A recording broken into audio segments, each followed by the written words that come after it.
E aí, gente, tudo bem com vocês? Bem-vindos ao meu canal, eu sou o Gabriel e hoje nós vamos ter uma das artistas mais pedidas ever do nosso Classificando Discografias, Beyoncé, ok? Como funciona o quadro Classificando Discografias, se caso você não conhece esse quadro aqui do canal? Ele é um quadro diferenciado do canal porque nele eu dou minhas opiniões referente ao que eu sinto dos álbuns, da discografia dos artistas que a gente está debatendo naquela semana. E aí eu deixo aberto para vocês poderem comentar o ranking de vocês, para assim eu conhecer mais de vocês, assim como também vocês vão conhecer mais de mim, ok? Então não esquece, vai acabando o vídeo, vocês já vão comentando o ranking de vocês.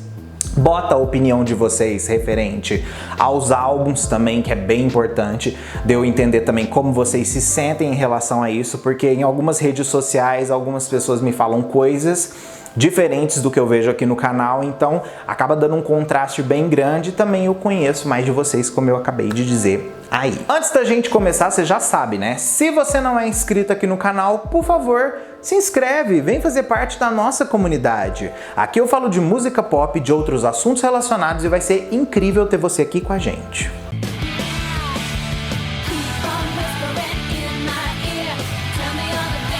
Bom, vamos começar aí já com o meu menos favorito e a gente vai subindo os degraus, ok? Em último lugar, eu coloco o disco 4. Primeira coisa, o que são as partes positivas do 4 para mim? Esse álbum ele tem muitas músicas marcantes da carreira da Beyoncé num geral. Você percebe que tem Who Run the World Girls, a gente tem The Best Thing I Never Had, a gente tem Love on Top, a gente tem End of Time. Então assim, são músicas que tiveram a sua história criada em muitos fãs. Inclusive, eu digo que o 4 ele dividiu um pouco a base de fãs da Beyoncé. A gente tem fãs que seguiam a Beyoncé até 4 e depois fãs que começaram a seguir Beyoncé do 4 pra frente. Então o 4 acaba sendo um dos favoritos de muitos, porque meio que foi uma apresentação da Beyoncé depois de todo aquele huge sucesso que foi o Sasha Fierce, né? Só que o que é que me faz não admirar tanto o 4 como um álbum no geral? Eu acho que as músicas desse disco, perante o que a gente teve antes dele, são bem inferiores no quesito de criar memórias na gente. Você vê que são tipo assim, músicas que a gente nem lembra muitas vezes. Se a gente pegar o repertório mais antigo da Beyoncé antes do 4, basicamente todas as músicas, sejam as singles ou as não singles, são conhecidas por muitas pessoas. Então assim, eu acho que esse álbum ele acabou não tendo esse fator de criar tantas memórias como um álbum. Porém, como eu disse aí, ele tem as suas músicas que fizeram história. Então eu coloco ele em último lugar por causa disso. Acima dele aí, eu vou deixar o disco Dangerously in Love. O que eu gosto no Dangerously in Love? Ele foi um álbum que fez parte da minha vida muito intensamente, principalmente da minha infância e começo de adolescência. Eu posso dizer para vocês claramente que ao mesmo tempo que eu ouvia o Rouge, eu também ouvia a Beyoncé. Era sempre muito conectado à música internacional com o pop nacional naquele determinado momento que tava tipo assim, em alta, Crazy in Love, Brilha La Luna e afins. Então assim, esse álbum criou essa afetividade muito grande comigo.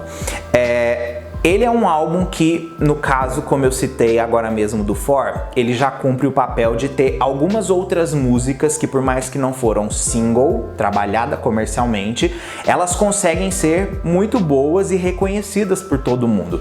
Então esse álbum ele acabou virando uma das memórias afetivas que eu tenho. Porém, qual que é o negócio? Ele é um álbum da Beyoncé que quando você coloca em contraste com os outros, ele fica bem abaixo da média. Então por isso ele fica acima apenas do disco 4. Acima dele aí eu vou deixar o I Am Sasha Fierce. Esse álbum tem uma das músicas que eu mais amo na minha vida da Beyoncé, que é Sweet Dreams. E além disso, tem outras músicas muito legais também dentro do repertório desse disco.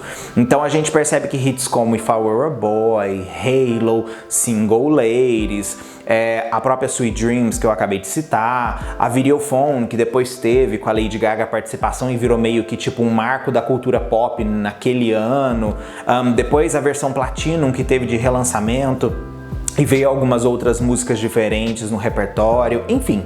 No geral, esse álbum talvez seja um dos mais reconhecidos da Beyoncé, perdendo apenas para o B-Day. Também fez parte da minha vida num momento bem, eu acho, mais sensível do que ainda a infância, porque era a minha adolescência, então eu tava começando a sair, eu tava começando a viver a vida, e esse álbum foi uma das minhas trilhas sonoras. Ele foi mais trilha sonora, eu posso dizer pra vocês, da minha irmã, porque a minha irmã amava esse disco num nível que eu dei o físico duplo pra ela, porque vinha 2 CDs, ele era um disco duplo, metade do álbum e metade do álbum em CDs diferentes. E ela ouvia horrores, e aí por causa disso eu acabava me afeiçoando cada vez mais àquele repertório ali da Beyoncé. Então esse álbum ficou como um dos, assim, mais marcantes. Mas ele, ao mesmo tempo que ele é bem legal nesse aspecto de ter muitas músicas memoráveis, ele também é genérico, né? Isso daí é uma coisa que não tem como a gente negar. A gente percebe que ele foi feito bem de forma datada musicalmente para a época ali que ele funcionou a era.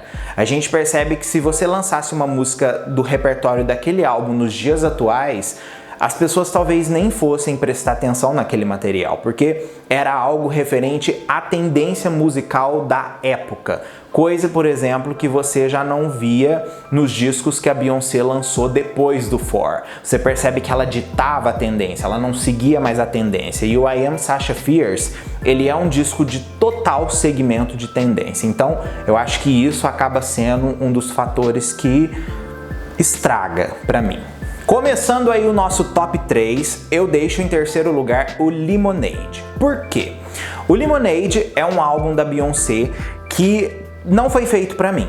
Eu falo isso pra vocês. Por quê? Quando você é um ouvinte daquele material da Beyoncé e ele é um material que você percebe que mistura um tipo de cultura que eu, como branco, como privilegiado, não vivi, para mim o efeito é muito mais de conhecer aquela arte naquele momento. Porém, quando você pega uma pessoa que ela já tem uma vivência diferente, essa pessoa que já teve a vivência diferente, ela consegue analisar esse álbum e encontrar coisas e sentir coisas muito mais além. Então eu coloco ele em terceiro lugar pela bela narrativa que ele tem, pela experimentação musical que a Beyoncé fez, que eu achei que foi fantástica. Esse álbum pra mim, ele é realmente uma bíblia do pop. Ele é um álbum que, tipo assim, vai passar várias gerações e as pessoas vão ouvir e vão ver aquelas músicas como inspiração para um futuro trabalho, porque ele realmente é muito bem composto, como diz a própria Adele, ele é monumental. Porém, não é pra mim, tá? Não foi um trabalho feito pra mim com uma história que eu coloque na minha vida. Como eu disse, eu não pertenço a esse tipo de narrativa. Eu sou, como eu disse, branco, de outra linha de privilégios, então eu apenas ouço e fico quieto, não é meu local de fala. Enfim, minha opinião é essa sobre o Lemonade. Acima do Lemonade, eu vou deixar um dos melhores álbuns pop da década passada, o Beyoncé. Primeiro, repertório impecável. Esse álbum não tem músicas ruins. Tá? Se você pegar tanto a parte pop, quanto a parte R&B, quanto a parte de baladas, o álbum ele conversa muito bem em tudo. Ele é um CDzão bem completo e eu acho que qualquer pessoa assim que vai ter uma intro na carreira da Beyoncé pode começar por esse álbum. Tá? Muita gente assim conhece a Beyoncé pela televisão, mas nunca ouviu um CD dela. Se você está assistindo esse vídeo hoje e você quer uma opção de álbum para você poder ouvir dela, ouça o Beyoncé. Ele é um cartão de visita fantástico a todos os pontos fortes da Beyoncé. A gente vê ela fazendo baladas incríveis, ela dançando horrores, ela, enfim, dando nome ao sinônimo de ventilador. Então, assim, ela arrasa nesse álbum. Então, esse álbum eu não tenho nenhum tipo de crítica para poder fazer, porque o apelo que ela fez lançando um álbum visual mudou completamente a indústria. Esse álbum, enfim, como eu disse, fantástico. E em primeiro lugar, um álbum que mudou a minha vida e eu entendi que eu era bicha com esse álbum, tá, gente? O B-Day fica em primeiro lugar. Esse álbum eu sei que a maioria não gosta desse álbum, mas não importa. Eu amo esse álbum e aqui eu vou colocar no meu primeiro lugar. Por que que eu amo tanto esse álbum? O B-Day, ele construiu minha história de vida. Ele fez parte dos meus momentos de altos e baixos, idas e voltas, tudo. Ele foi um CD feito pra mim naquele momento. E assim, 2006 foi um ano que eu tava passando por muitas transformações, tanto externas quanto dentro da minha família. E o álbum me animava demais. E todas as músicas desse álbum, você percebe que elas são incríveis. Todas, tipo, elas funcionam pra qualquer momento. Ela funciona pra você andar na rua, ela funciona pra você ir na academia, ela funciona pra você ouvir com quem não quer nada, vamos dizer assim, só uma música aleatória passageira. Enfim, funciona muito bem, é muito gostoso. E de pensar que a Beyoncé gravou esse álbum em 3 semanas é, tipo, mais assustador ainda, porque o que esse álbum conseguiu possuir ali, feito num período tão rápido, era porque realmente tinha que acontecer daquele jeito. Então, assim, esse álbum fica em primeiro lugar pra mim, o meu favorito, minha vida, minhas memórias afetivas estão todas atreladas a esse álbum quando se fala em Beyoncé. Eu já falei isso antes aqui no canal e repito, B-Day, impecável. Upgrade You, música da minha vida, Get Me Bodied, música da minha vida, Beautiful Liar, eu amo Beautiful Liar, perfeita. Enfim, gente, Sugar Mama, maravilhosa, enfim, o CD é incrível, tá? Com isso eu fecho o vídeo e eu quero saber de vocês, qual a classificação de vocês da discografia da Beyoncé, dos que vocês menos gostam ao do que vocês mais gostam. Comenta aqui que eu quero saber a tua opinião sobre ele, beleza? Ó, um mega beijo e a gente se vê no próximo vídeo nosso aí.